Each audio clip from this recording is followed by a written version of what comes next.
Benvenuti fratelli e sorelle. Oggi vi parlerò della straordinaria vita di Sant'Antonio da Padova. Ma prima di iniziare, aiuta a diffondere la parola del Signore mettendo un like al video e iscrivendoti al canale.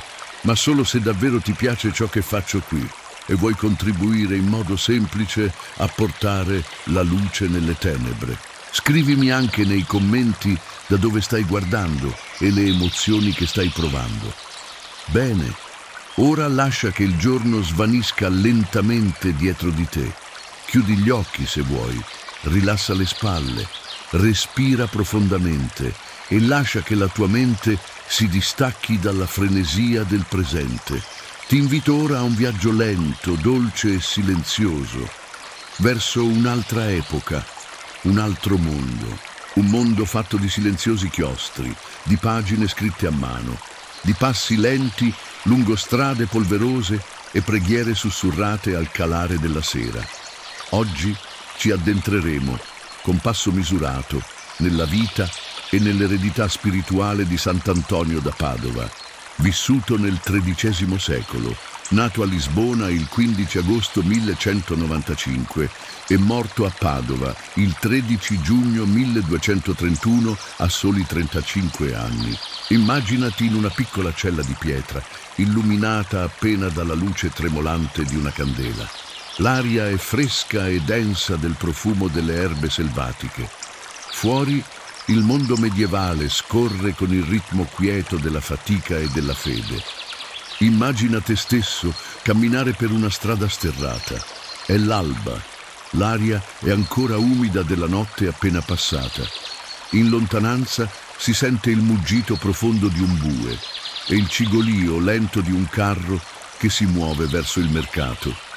Il sole non è ancora sorto del tutto, ma già alcune finestre emettono la tenue luce delle prime attività domestiche. Siamo a Lisbona, intorno all'anno 1195. In questo luogo, che sarà culla e prima scuola di Antonio, le giornate iniziano presto. La vita si muove secondo i ritmi della natura e della Chiesa. La maggior parte della popolazione vive in case semplici, fatte di pietra grezza, legno e paglia. I pavimenti sono di terra battuta e l'interno è spoglio. Un banco, un focolare centrale, pochi utensili. L'odore del fumo si mescola con quello delle erbe appese ad asciugare e della lana appena filata. Il pane, cucinato al mattino presto, è scuro e compatto. L'acqua, portata a mano dalla fonte comune. I vestiti sono ruvidi al tatto, spesso riutilizzati, rattoppati, tramandati. La vita è, nel suo ritmo, una lotta costante, ma anche un cammino collettivo, silenzioso. La domenica rappresenta l'unica pausa. In quelle ore, anche i più poveri si raccolgono nella chiesa del villaggio. Il suono delle campane scandisce la giornata. Ogni rintocco un richiamo, ogni eco una preghiera. La fede in questo tempo non è solo un fatto spirituale, è anche sociale, materiale, perfino fisico. Le immagini sacre sono poche ma potenti. Il legno intagliato del crocifisso, le candele consumate lentamente, il profumo della cera e dell'incenso che resta sospeso nell'aria fredda della navata. La figura del frate, vestito con un semplice saio, i piedi spesso scalzi, è familiare. Passa tra la gente senza clamore, osserva, ascolta, consola. La povertà, nella visione di Francesco d'Assisi che presto prenderà vita, è una scelta che interroga, non una condanna da compatire. Nel mondo in cui nasce Antonio, le distanze sono grandi, ma i pensieri sono semplici. La scrittura è rara, i libri preziosi, la conoscenza sacra. Solo i monasteri e le cattedrali offrono rifugi di silenzio e studio. E proprio lì, nei chiostri ombrosi e nei cori notturni, germoglia quella vocazione che porterà un giovane canonico agostiniano a diventare uno dei predicatori più amati e ricordati del cristianesimo. Mentre fuori i mercanti gridano il prezzo del pesce e i contadini preparano il campo, dentro le mura del chiostro tutto è silenzio. Si sente solo il fruscio delle pagine, il lento passare del tempo scandito dalle ore canoniche. Antonio, ancora chiamato Fernando, Vive in questo mondo di transizione, tra la città vivace e il raccoglimento del monastero, tra il clamore del mercato e il silenzio della preghiera. Immaginalo seduto su uno sgabello di legno, il capo chino su un libro. La luce filtra dalle piccole finestre ad arco.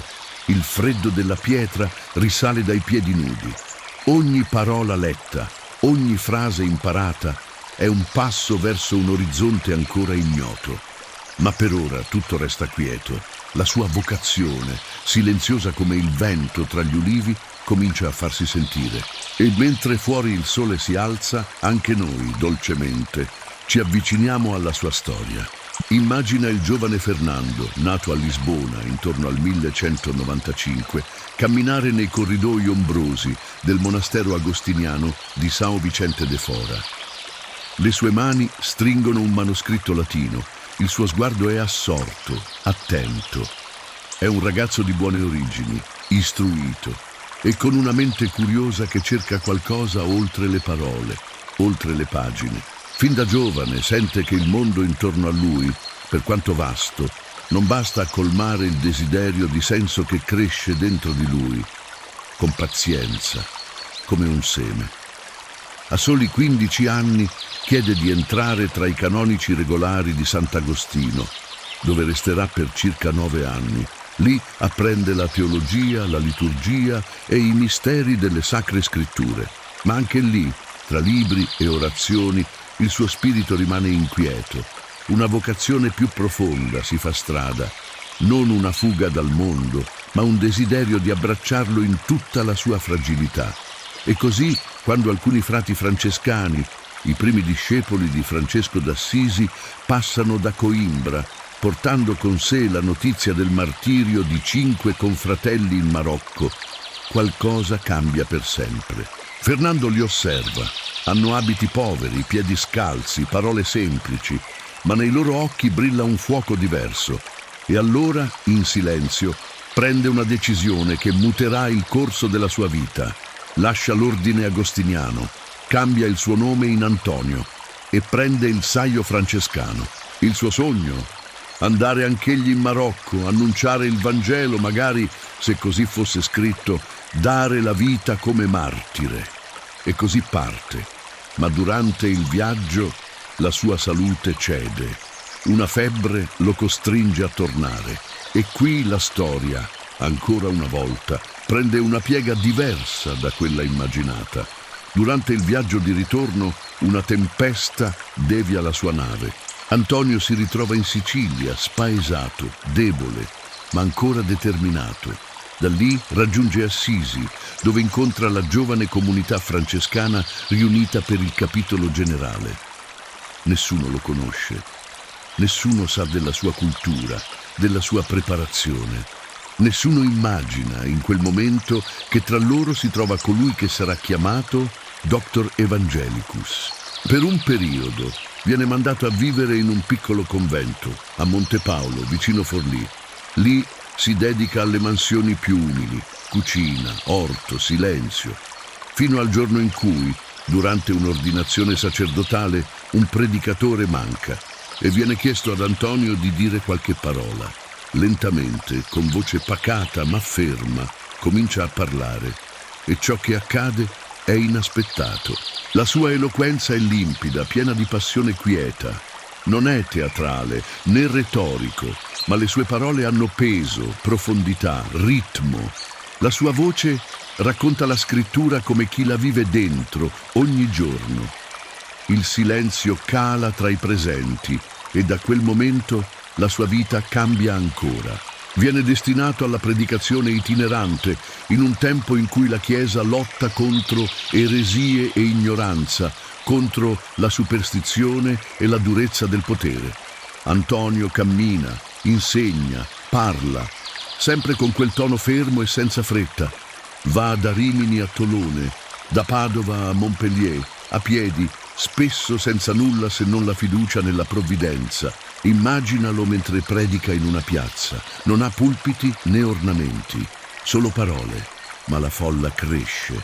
Qualcuno piange in silenzio, altri si inginocchiano, i commercianti smettono di urlare, i bambini si avvicinano incuriositi, le sue parole sembrano riordinare il mondo, eppure sotto quella luce vive anche la fragilità del corpo. Le lunghe marce, i digiuni, le fatiche logorano Antonio. Negli ultimi anni della sua vita si stabilisce a Padova, dove continua a predicare, ad ascoltare, a scrivere. Compone i suoi sermoni, opera di straordinaria profondità spirituale. La sua morte arriva nel 1931, a soli 36 anni. Morì in un piccolo convento vicino Campo San Piero, su un umile carro trainato da buoi, mentre veniva riportato a Padova.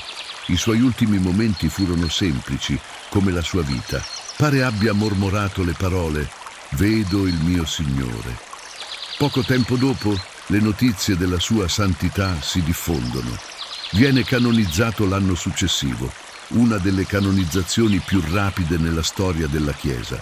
E ancora oggi, ogni 13 giugno, Padova si riempie di pellegrini, di canti sommessi, di passi che cercano, come lui, qualcosa di più. Immagina ora il suono ovattato dei passi sul pavimento di pietra della Basilica di Sant'Antonio, a Padova. L'aria è fresca, leggermente profumata d'incenso. Le candele tremolano piano. C'è un silenzio che sembra ascoltare. In quel luogo ogni sussurro sembra memoria. Ogni respiro è preghiera. È lì, in quella basilica maestosa e serena, che si raccolgono non solo i resti mortali del santo, ma anche i segni di una presenza che per molti non si è mai spenta. I miracoli di Sant'Antonio, secondo la tradizione, non si contano. Sono tanti, diffusi nel tempo e nello spazio, eppure sempre legati a un filo comune, la tenerezza operosa. Non miracoli spettacolari, ma gesti di misericordia, atti di soccorso, interventi silenziosi. Come se anche nel soprannaturale Antonio conservasse la sobrietà della sua voce, la mitezza del suo sguardo.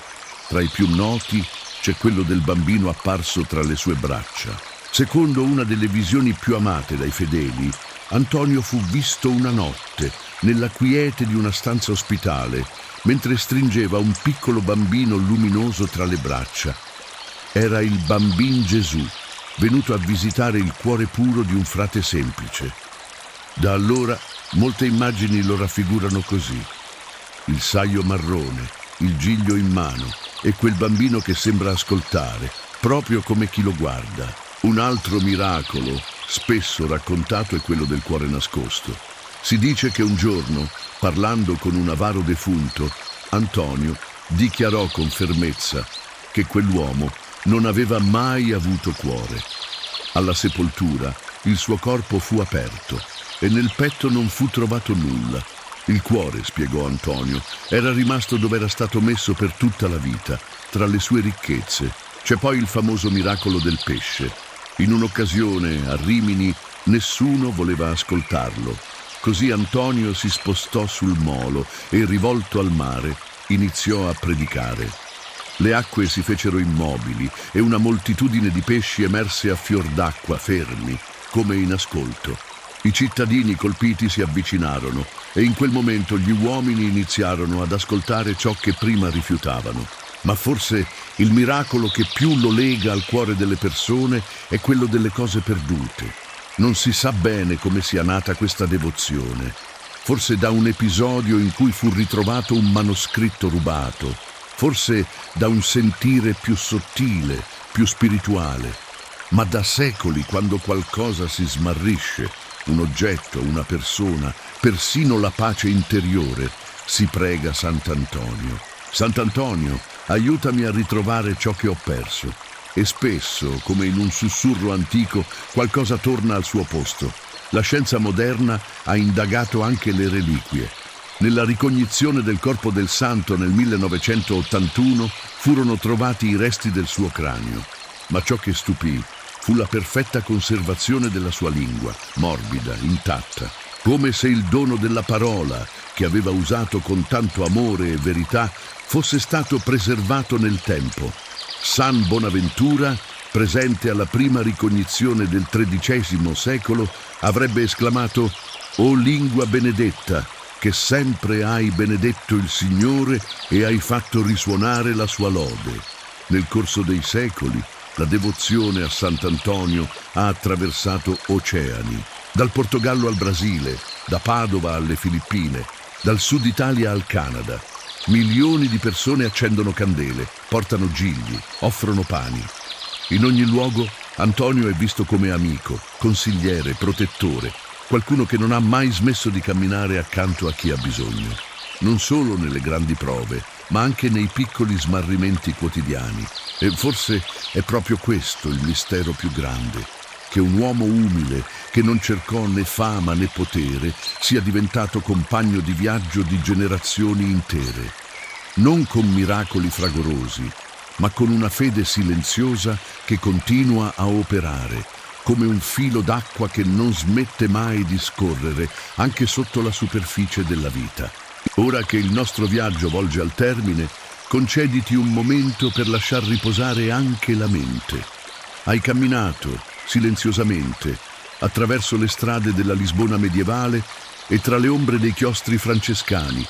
Hai ascoltato la voce gentile ma ferma di Antonio, hai seguito il ritmo della sua vita, fatto di passi lenti, scelte ardue e miracoli che sembrano ancora sospesi nel tempo. Sant'Antonio da Padova non fu un re né un condottiero, non governò imperi, non accumulò tesori. Eppure la sua memoria ha attraversato i secoli come una luce silenziosa. La sua santità non fu rumorosa, fu fatta di ascolto, di insegnamento, di attenzione. Fu la santità della vicinanza, a chi aveva fame, a chi era solo, a chi cercava conforto. Fu la santità dell'intelligenza unita alla mitezza, della parola detta con cura, dell'azione fatta con amore. Chi lo conobbe lo ricordò per la sua dolcezza, per i suoi occhi che sembravano comprendere senza giudicare, per il modo in cui pregava, come se il mondo intero si fermasse a respirare con lui. Il tempo è andato avanti, le città sono cambiate, i vestiti, i cibi, le lingue, ma qualcosa di profondo resta.